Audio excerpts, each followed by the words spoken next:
Hello dear audience, you are watching your channel Economics Study Point. This is Jitendra Kumar in this side. Today I will provide a solution procedure for a question that was asked in IGNOU term and examinations for course code ABC 101 title of course in macroeconomics analysis under IGNOU MA Economics first paper. And for that purpose I have written this questions. Okay, this question carry 20 marks. Okay, ये question IGNOU के term examination 2018 में जून में आया। ये question में 3 parts है A B C. जो इस क्वेश्चन के साथ एक 2 पार्ट्स है ए और बी। ए में आपको कंज्यूमर इक्विलिब्रियम के कुछ कंडीशन बताने पड़ेंगे। बी में ये मैथमेटिक्स जो न्यूमेरिकल प्रॉब्लम है इसका सोल्यूशन प्रेजेंट करना पड़ेगा। You have to present solution for this numerical problem and I think you can get 15 marks just solving this numerical problem related to theory of consumer behavior. And before starting solution of this video, as usual every day I request you please subscribe my channel with all notification, that is pressing bell icon with all notifications so that you can easily get notification for my upcoming video. And if you are interested to help us financially, you can help us. You need to press the button of description where you will get to know how to donate. ठीक है, अगर आप लोग interested हैं, अगर किसी तरह की फाइनेंशियल हेल्प करना चाहते हैं तो वीडियो के डिस्क्रिप्शन में लिंक अवेलेबल होगा, वहां जाकर आपको पता चल जाएगा कैसे ये करना है। Now let us start solution for this problem. Okay. First, you can see question. First, I read out the questions. Given the consumer preference over goods X and Y by the utility function U is the function of X and Y a X to the power alpha Y to the power 1 minus alpha, and alpha is greater than 0 and less than 0. It is a very important condition. ठीक है, इसको आगे हम लोग later on, ठीक है, I will use it. ठीक है, and A is constant which is the greater than 0. The budget constraint by price of X times price quantity of X plus price of Y times quantity of Y equal to MM is the money income of the consumer. ठीक है, it is written ahead in this question. Px, that is the price of goods X, and Py is the price of goods Y, consumer income given by M. So clear हो गया, budget constraint भी दिया गया. Now what question telling us to get? First, derive consumer Wallacian demand function for goods Y, only goods Y. अगर X भी दे देगा along with X तो this question become 20 marks, ऐसे 15 marks का होगा। ठीक है, सेकेंड में is goods Y normal or inferior? Second part of question and third part of question, find on price elasticity of demand, cross elasticity of demand and income elasticity of demand for goods Y. तो सबसे पहले Walrasian demand function for goods Y हमको निकालना पड़ेगा। ठीक है, उसके बाद ही सारा प्रोग्राम आगे का part second and third solve कर सकते हैं। तो सबसे पहले क्वेश्चन उठता है, फर्स्ट क्वेश्चन है rising question must be setting in your mind what is the Walrasian demand function. Wallacian demand function is nothing. It is another name for Marshallian demand function. That is Marshallian demand function is also called as Wallacian demand function.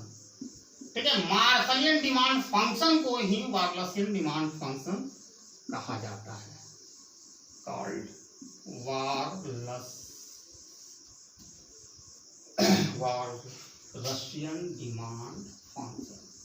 ठीक है, तो जो procedure whatever the procedure I taught for deriving of Marshallian demand function, same procedure you need to apply in order to get the Varlasius demand function for goods y. ठीक है, x का यहाँ पर कोई काम नहीं है, सिर्फ y का निकालना है। तो सबसे पहले हम लोग स्पेस बनाते हैं।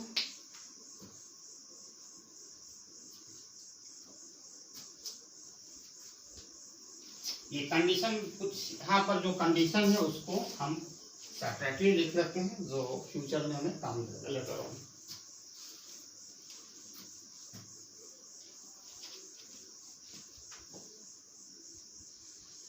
तो पहला कंडीशन है जी alpha is greater than 0 and less than 1। First condition given in this question, इसकी उतना याद रखिएगा, A is the greater than 0 ही कांस्टेंट है। दूसरा बात है बजट कांस्टेंट दिया गया है, price of x times x plus price of y times y equal to m। दूसरी बात, और तीसरा जो इंपॉर्टेंट मोस्ट इंपॉर्टेंट थिंग है, utility is the function of x and y equal to ax to the power alpha y to the power 1 minus alpha. बस तीन वो इसमें थ्री चीजें हैं, three major component of this questions. Okay, we can move ahead with the help of three element and part of information this question is sharing with us. ठीक है, तो आपको सबसे पहले मार्शलियन डिमांड फंक्शन पर काम करना पड़ेगा। तो वन बाय वन करके हम लोग निकालते हैं।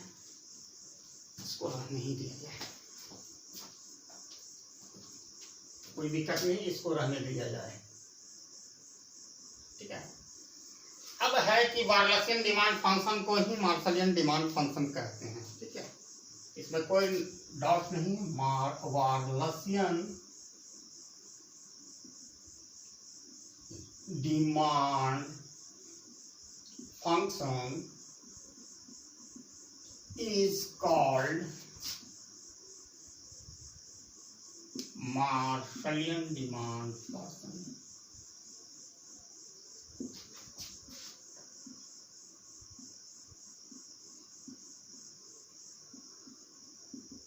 तो इजीली हम कैलकुलेट कर सकते हैं, इस मार्शलियन डिमांड फंक्शन को ही मार्शलियन डिमांड फंक्शन कहते हैं। अकॉर्डिंग टू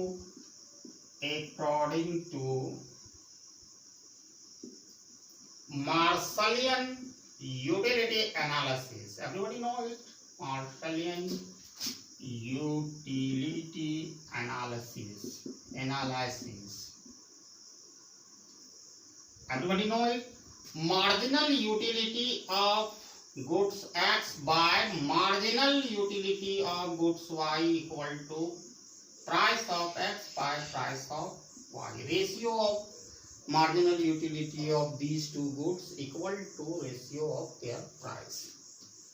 ठीक है, ये हम लैग्रेंजियन मेथड से भी बना सकते हैं, लेकिन इससे कैलकुलेशन थोड़ा सा कम करना पड़ता है। तो इसमें कोई सा इंस्ट्रक्शन नहीं दिया गया क्वेश्चन में, तो we are free to use any method in order to get the Varlasian demand function, that is the Marshallian demand function. So first we need to get the value of marginal utility of goods x. How marginal utility of goods x is calculated? Just we need to take partial derivative of utility function with respect to x. अगर ये utility function दिया गया है, इसको हम x के respect में partial derivative निकालेंगे, तो obviously we can get marginal utility of goods x। तो फर्स्ट a तो कांस्टेंट है, रहने दो यहाँ पर, देखो a कांस्टेंट है, हम a लिख दिया, x के रिस्पेक्ट में निकालेंगे तो अल्फा पहले आ जाएगा और x to the power alpha minus 1 और y एज इट इज रहेगा, y to the power 1 minus alpha. एक चीज हमेशा याद रखना, ये जो फिगर यूटिलिटी फंक्शन का, ये कॉफ डगलस यूटिलिटी फंक्शन का ये फिगर हमेशा यहाँ पर अप्लाई हुआ। इस फिगर को लाने के लिए क्या क्या करना पड़ेगा वो देखो। सबसे पहले अल्फा को शिफ्ट कर दो इधर, a आ गया, ठीक है, x to the power alpha into x to the power minus 1, it can be written. अब ये दोनों को जोड़ोगे, क्योंकि बेस सेम है, लॉ ऑफ इंडक्शन हमने बहुत वीडियो में बताया था, ये दोनों को ऐड करोगे तो ऊपर वाला चला जाएगा। ठीक है, y to the power 1 minus alpha, अब यहाँ थोड़ा सा दिमाग लगाने वाला चीज है कि ये वाला जो minus x to the power -1 नीचे चला जाएगा डिनोमिनेटर में, तो क्या बचा alpha a x to the power alpha y to the power 1 minus alpha by x, यही होगा।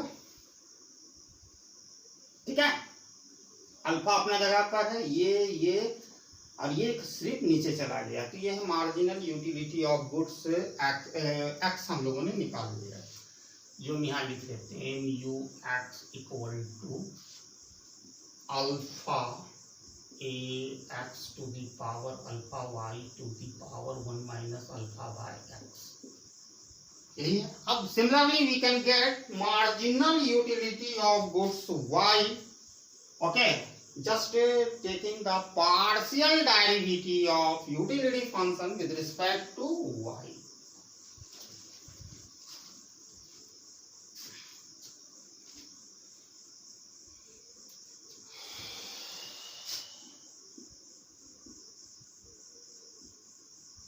My delta u, my that is the marginal utility of goods y. We are taking the partial derivative of utility function with respect to y. तो पहला 1 minus alpha आ जाएगा first, क्योंकि हम ले रहे हैं we are taking the partial derivative of u that is utility function with respect to y। ठीक है, y पर ही काम होगा, तो अरेंज करते हुए हम चल रहे हैं। पहला तो ये आ जाएगा y to the power 1 minus alpha -1, ये पहला काम होगा। ये दोनों a times x to the power alpha as it is रहेगा। अब थोड़ा सा यहाँ भी उसी तरह काम करेंगे, हमको ये वाला फंक्शन को डेवलप प्रोडक्शन फंक्शन को लाना है, तो कुछ नहीं करना है भाई, इसको लिख सकते हैं 1 minus alpha as it is रहेगा, इसको लिख सकते हैं y to the power 1 minus alpha into y to the power -1 a times x to the power alpha. अब इसको थोड़ा सा और आप दिमाग लगाइए, ये अरेंज कर लेते हैं पहले 1 माइनस अल्फा, ए को पहले लिख देते हैं A x to the power alpha y to the power 1 minus alpha. ठीक है, ये फर्स्ट लिखें, इसको लिखें और इसको लिखें, और ये ऑलरेडी पहले लिख दिए, तो माइनस वाई डिनोमिनेटर में जाके प्लस वाई हो जाएगा। अब यहाँ पर ये हमारा जो आया marginal utility of goods y, तो एम यू वाई भी हम लोगों ने निकाल लिया, m u y equal to 1 minus alpha a x to the power alpha y to the power 1 minus alpha by y. अब यहाँ देखने की चीज है, ये दोनों चीज निकल गया, तो हम इजिली दोनों का value just need to substitute the value of m u x and m u y respectively, plugging the value of these two mu x and mu y in this formula.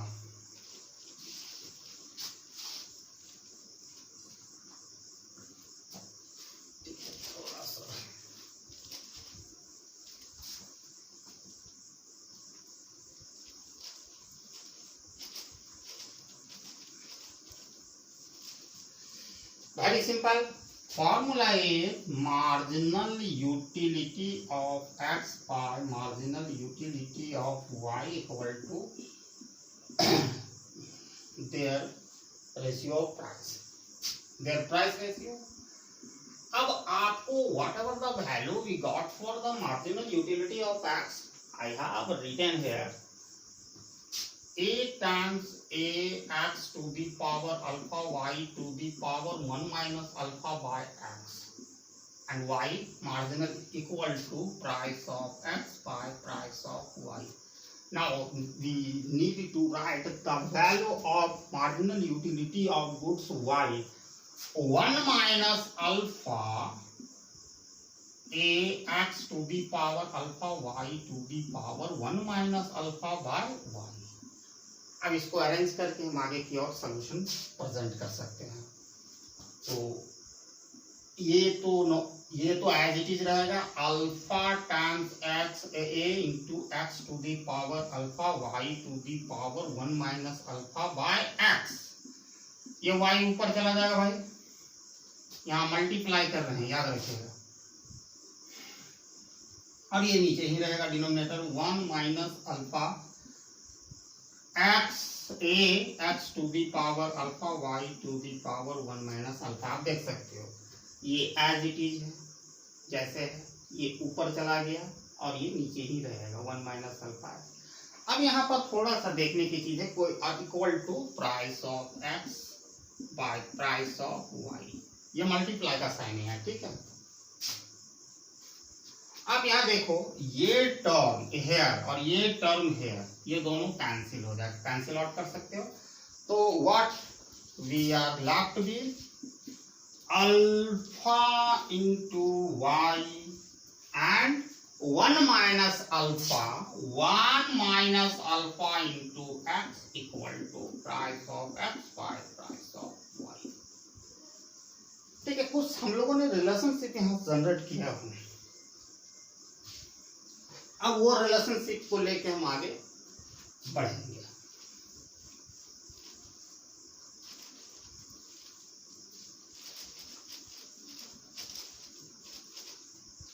अब ये बहुत simple सा relationship हम लोगों ने देखा, alpha y by 1 minus alpha x equal to price of x time price of y. Now we need to do cross multiplication. Cross multiplication कर देंगे यहाँ से, तो क्या हो जाएगा, alpha times p y into y equal to 1 minus alpha price of x times quantity of x. we are in position to get easily the value of x and y from this relation.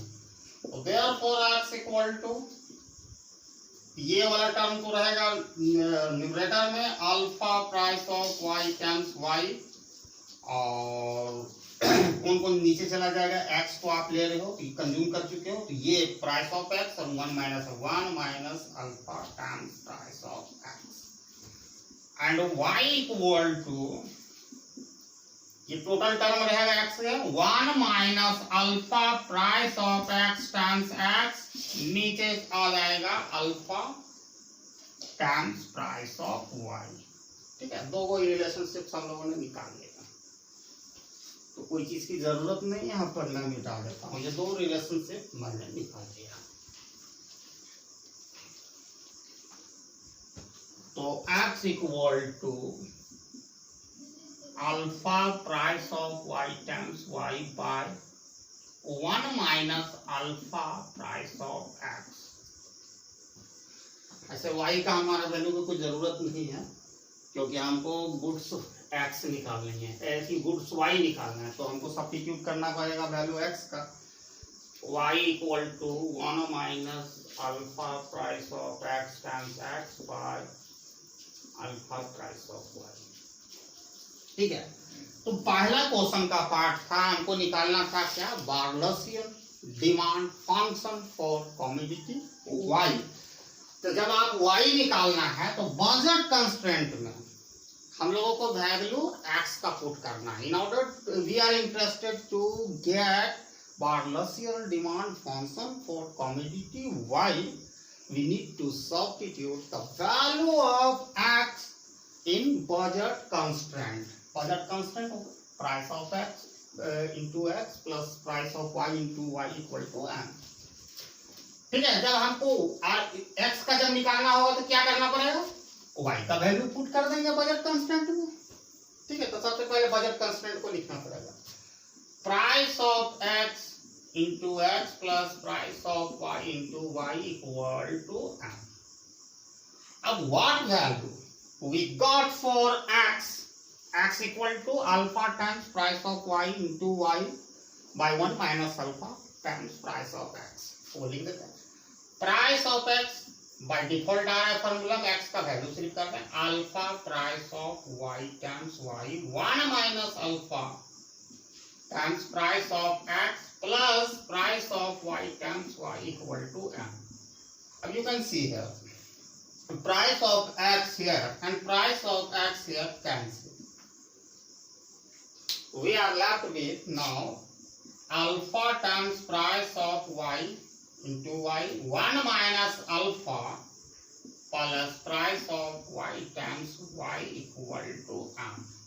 अब यहाँ पर हम LCM लेते हैं, तो क्या LCM होगा? 1 minus alpha, 1 minus alpha. ठीक है, तो यहाँ पर डिवाइड करोगे तो 1 से मल्टीप्लाई करोगे तो सेम होगा, price of y into y, price of y into y plus, अब यहाँ पर क्या है? Price of y into y. अब ये टर्म में कुछ नहीं, 1 से डिवाइड करेंगे तो 1 माइनस अल्फा होगा, तो 1 माइनस अल्फा से हम न्यूमरेटर में मल्टीप्लाई कर देंगे इक्वल टू m। अब इस ब्रैकेट को तोड़ो, यहाँ तोड़ते हैं।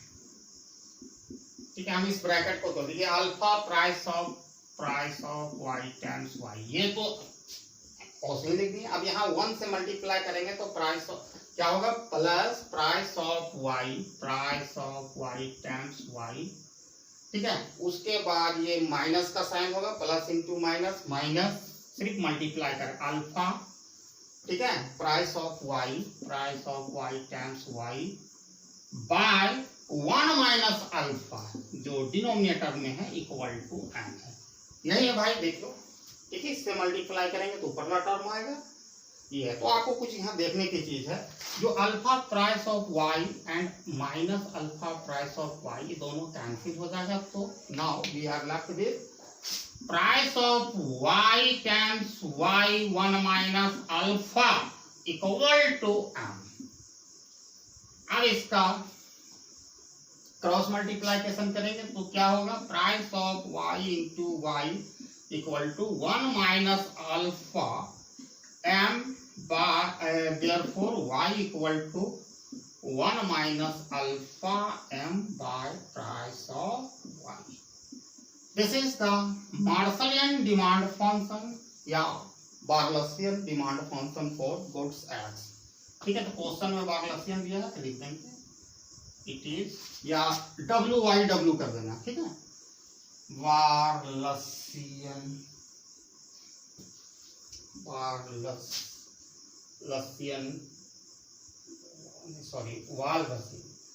वालरसियन demand function for goods y हम निकाल लिए। इसको मार्शलियन डिमांड फंक्शन भी आप कर सकते हो। ठीक है, तो पहला पार्ट कंप्लीट हो गया। उसके बाद दूसरा क्वेश्चन था, इज गुड्स नॉर्मल और इंफेरियर। तो बी पार्ट हम लोग बनाते हैं। तो सबसे पहले एक वाइटल इंफॉर्मेशन हम लोगों ने किया, उसकी हमेशा जरूरत होगी, जो हम लोगों ने अभी तक निकाला, Walrasian demand function for commodity y। तो क्या निकला है Walrasian demand function for commodity y? 1 minus alpha times m by price of y। ठीक है,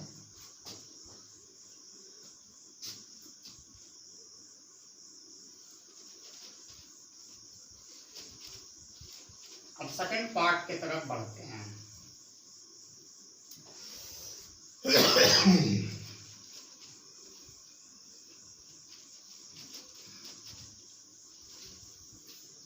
आपको बी में था, इज गुड्स वाई इंफेरियर और नॉर्मल, इंफेरियर और नॉर्मल। ठीक है, गुड्स वाई इंफेरियर है कि नॉर्मल है, कैसे पता चलेगा? तो इसका बहुत सिंपल सा बात है, सिर्फ just we need to take partial derivative या derivative, just a derivative of Walrasian demand function with respect to income, that is m। ठीक है, तो पार्शियल ही ले रहे हैं, delta y by delta m if delta y that mean y है Walrasian demand function for commodity y, if greater than 0 तो then goods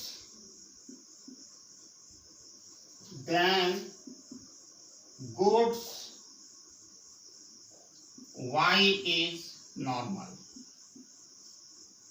अगर इसकी डेरिवेटिव ग्रेटर देन इनकम के रिस्पेक्ट में लेंगे Marshallian demand function, that is the Walrasian demand function, तो greater than 0 होगा तो goods y is normal, and if delta y by delta m less than 0 then goods y is inferior, goods y is inferior। अब थोड़ा सा हम यहाँ बताना चाहेंगे कुछ, जब गुड्स y नॉर्मल होगा तो जो इनकम इफेक्ट जो होगा, इनकम इफेक्ट पॉजिटिव होगा, जब वो इंफीरियर होगा तो इनकम इफेक्ट निगेटिव होगा, जिसके कारण लेस देन 0 पॉजिटिव होगा तो ग्रेटर। मतलब है कि इनकम बढ़ने से अगर उस गुड्स की मांग में वृद्धि होती है, ठीक है, इनकम बढ़ने से गुड्स की मांग में वृद्धि होती है, इनकम घटने से गुड्स की मांग में पॉजिटिव रिलेशनशिप होता है, तो ग्रेटर देन 0 होगा, आप डेरिवेटिव निकालोगे। लेकिन अब हमारा जो निकला है इसमें, ये हमारा बार्लासियन डिमांड फंक्शन है, अब इसको हमको चेक करना पड़ेगा डेरिवेटिव किस तरह का गुड्स है, तो डायरेक्टली हम डेरिवेटिव ले लेते हैं dy by dm। अब m अगर रिस्पेक्ट में लेंगे तो क्या m 1 हो जाएगा, तो 1 से गुना करेंगे 1 minus alpha bye price of y, obviously greater than 0। लेकिन कंडीशन आपको ये है कि alpha must be less than 1। आप यहाँ देखो तो अल्फा का वैल्यू लेस देन 1 है, तो not dot the commodity in question is normal goods, normal goods, ठीक है। अगर इसका वैल्यू, अगर अल्फा का वैल्यू ग्रेटर देन 1 आ जाएगा तो माइनस में हो जाएगा, तो फिर तो इंफीरियर गुड हो जाएगा। लेकिन हमारा तो इंफॉर्मेशन दिया है ना, alpha is greater than 0, sorry less than 0, तो लेस देन 0 तो 1, ठीक है, alpha is less than 0 greater than less than, sorry alpha is less than 0 यानी नेगेटिव वैल्यू से बड़ा है, ठीक है, लेकिन 1 से कम है, मतलब लेस देन 1, 0 से बड़ा है, लेकिन ये क्या है, 0 से बड़ा है अल्फा, लेकिन 1 से कम है। तो जब भी इसका वैल्यू हम 1 से कम देंगे, मान के चलिए 1/2 देंगे, तो पॉजिटिव वैल्यू आएगा, जिसके कारण ये गुड्स है, जो डेरिवेटिव को बता रहा है, ये नॉर्मल गुड्स है, ठीक है। तो निकालने का तरीका है, अगर इंफीरियर गुड्स आता है तो लेस देन 0 आता है, क्योंकि अल्फा का यहाँ वैल्यू पर डिपेंड करता है। क्वेश्चन में जो दिया गया एक एक चीज का मीनिंग होता है। यहाँ देखिए alpha is less than 0 but alpha is the alpha is less than 1 but greater than 0, तो 0 से बड़ा है अल्फा और 1 से छोटा है, ठीक है। अब हमको देखना है ऑन थर्ड पार्ट क्वेश्चन का, on price elasticity of commodity y, फिर income elasticity of commodity y, 1 by 1 करके देखेंगे तो ज्यादा समझ में आएगा। सी से हम लोग पढ़ते हैं, बाकी तो डिमांड फंक्शन जो हम निकाले वही है।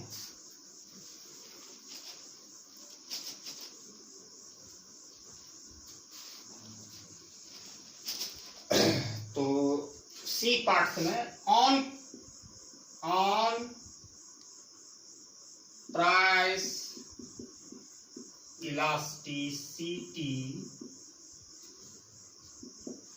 Own price elasticity demand for goods y, ठीक है। इसको हम इंडिकेट करते हैं e y comma price of x. ये किसका इंडिकेशन है, own price elasticity demand for commodity y. इसका एक फॉर्मूला होता है, क्या होता है, partial derivative of demand function with respect to price of y times price of y by y, ठीक है। ये फॉर्मूला, अब इसको इस फॉर्मूला में फिट कर देना पड़ेगा, ठीक है। तो ये फॉर्मूला हमको पता चल जाएगा कि क्या है, कि इलास्टिसिटी ऑफ डिमांड गुड्स का क्या है, उसको निकल जाएगा। तो सबसे पहले यहाँ तो मतलब इस जो डिमांड फंक्शन हम लोगों ने बार्लासियस demand function whatever the value got किया, उसकी डेरिवेटिव लेना पड़ेगा। तो इसमें थोड़ा सा काम करना पड़ेगा। y equal to 1 minus alpha into m और ये प्राइस ऑफ वाई के ऊपर भेज देंगे तो price of y to the power -1 होगा। अब इसका हम डेरिवेटिव लेते हैं किसके रिस्पेक्ट में, प्राइस ऑफ वाई के रिस्पेक्ट में। नॉट आउट माइनस हो जाएगा, पहले -1 हो जाएगा, ये 1 माइनस अल्फा इंटू एम, और ये प्राइस ऑफ वाई -1 तो कहने का मतलब ये -1 minus alpha m price of y to the power -2। अब ये इसको लिख सकते हैं -1 minus alpha m by price of y to the power +2 होगा, जो डिनोमिनेटर में चला जाएगा। तो ऑब्वियसली हम लोगों ने वैल्यू निकाल लिया तो उसको सब्स्टिट्यूट कर देते हैं। क्या आ गया, 1 -1 या माइनस ही लिख दीजिए, -1 माइनस अल्फा, यहाँ -1 भी आप लिख सकते हैं, कोई फर्क नहीं पड़ता, -1 से मल्टीप्लाई करेंगे तो सेम रिजल्ट आएगा, ठीक है। वाई और m by price of y to the power 2, ठीक है। प्राइस ऑफ वाई तो प्राइस ऑफ वाई अपनी जगह पर रहेगा, वाई का वैल्यू क्या है, 1 minus alpha into m by price of y. अब ये ऊपर चला जाएगा, -1 minus alpha m by price of y square. ये y दोनों या इस तरह हम लिख सकते हैं, y square y price of y into price of y by 1 minus alpha times M.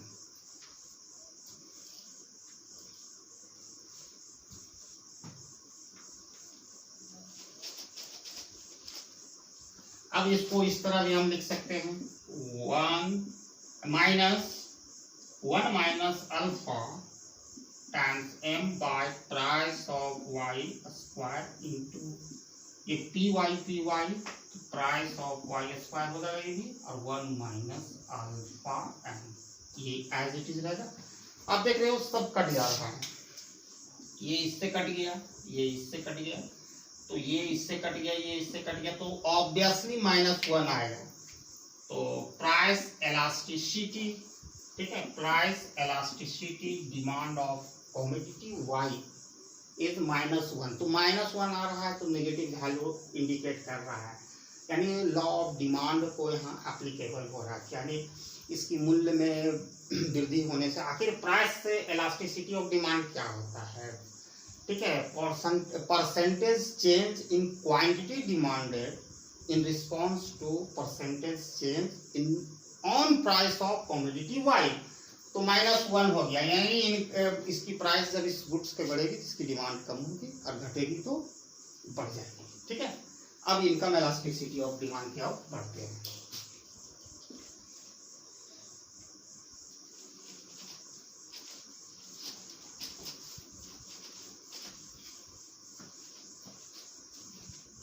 Income elasticity, income elasticity demand for commodity y को सूचित करेंगे वाई, और इसमें इनकम क्या है m, y e y m, ठीक है। सिंपल सा फॉर्मूला है, delta y by delta m. अब हमको किसके इनकम के रिस्पेक्ट में इसका डेरिवेटिव लेना है और इनटू कर देना है एम बाय वाई, ठीक है। अब इसका m के रिस्पेक्ट में करो जिसकी derivative d y by d m, तो वेरी सिंपल है, ये 1 जो m का डेरिवेटिव 1 के रिस्पेक्ट में लोगे 1 से मल्टीप्लाई होगा तो 1 minus alpha bye price of y, यही आएगा। तो उसकी वैल्यू हम लोगों ने निकाल लिया, क्या आया 1 minus alpha price of y, ठीक है, इनटू यहाँ m हो गया, y का वैल्यू क्या है भाई, वहां पर 1 minus alpha times m by price of y। अब एक लाइन और हम लिखते हैं, ये तो होगा 1 minus alpha bye price of y, ठीक है, इनटू ये प्राइस ऑफ y ऊपर चला जाएगा इनके पास, price of y by 1 minus alpha m। आप ये देखो यहाँ वेरी सिंपल है, सब कट रहा है। P y by p y m cancel 1 minus alpha, तो इसका वैल्यू 1 आया। यानी income elasticity of demand for commodity y is positive value दे रहा है, ठीक है, ग्रेटर देन 0, यानी यहाँ पर इनकम इफेक्ट इज पॉजिटिव। अब हम लोग निकालेंगे cross elasticity demand for commodity y. Cross मतलब होता है, इनकम इलास्टिसिटी ऑफ डिमांड का मतलब क्या होगा, चेंज इन कमोडिटी, ऐसा percentage change in quantity demanded in response to percentage change in income of consumer, ठीक है। अब क्रॉस इलास्टिसिटी ऑफ डिमांड का मतलब होता है percentage change in quantity demanded in response to percentage change in price of x. मतलब एक वस्तु की मांग में परिवर्तन, अनुपातिक परिवर्तन, परसेंटेज परिवर्तन किसके दूसरे वस्तु के मूल्य में जो सब्स्टिट्यूट होगा तो उसके मूल्य में परिवर्तन होने से होता है। तो क्रॉस इलास्टिसिटी ऑफ डिमांड पर हम लोग करेंगे।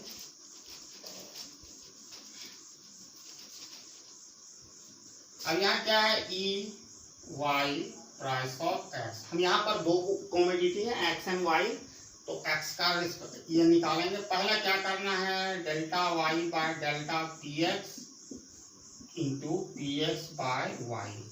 अब इसको वेरी सिंपल है, आप यहाँ पर जब भी आप इस डिमांड फंक्शन को अगर आप प्राइस ऑफ एक्स के रिस्पेक्ट में डेरिवेटिव लोगे तो 0 होगा, तो यहाँ 0 हो गया। और ये बाकी सब वैल्यू पी एक्स तो जो है पी एक्स और इसका वाई का वैल्यू जो क्या निकला 1 minus alpha m by price of y, ठीक है। ये तो 0 हो जाएगा भाई। तो कहने मतलब है cross elasticity of demand for commodity y is 0। तो 0 यहाँ इंडिकेट कर रहा है क्या भैया, कि कोई सब्स्टिट्यूट नहीं किया जा सकता है। Goods y can not be substituted for goods x, ठीक है, या goods x can not be substituted for goods y. तो क्रॉस इलास्टिसिटी ऑफ डिमांड जब 0 आ गया तो इसका मतलब है कि उसके वस्तु जो एक्स की मूल्य में परिवर्तन होने से वाई की मांग में कोई परिवर्तन, कोई फर्क ही नहीं पड़ता है। क्योंकि cross elasticity of demand refer to percentage change in quantity demanded of commodity y in response to percentage change in the price of commodity x. लेकिन एक्स के मूल्य में परिवर्तन होने से वाई के मूल्य में कोई परिवर्तन की मांग में कोई परिवर्तन नहीं हो रहा है, जिसके कारण cross elasticity of demand 0। I hope everybody got the concept I initiate under this video, and I hope you got better, and you can also make comment if you notice and identified any types of shortcoming in our video. And thanks for watching my video till end. Jai Hind.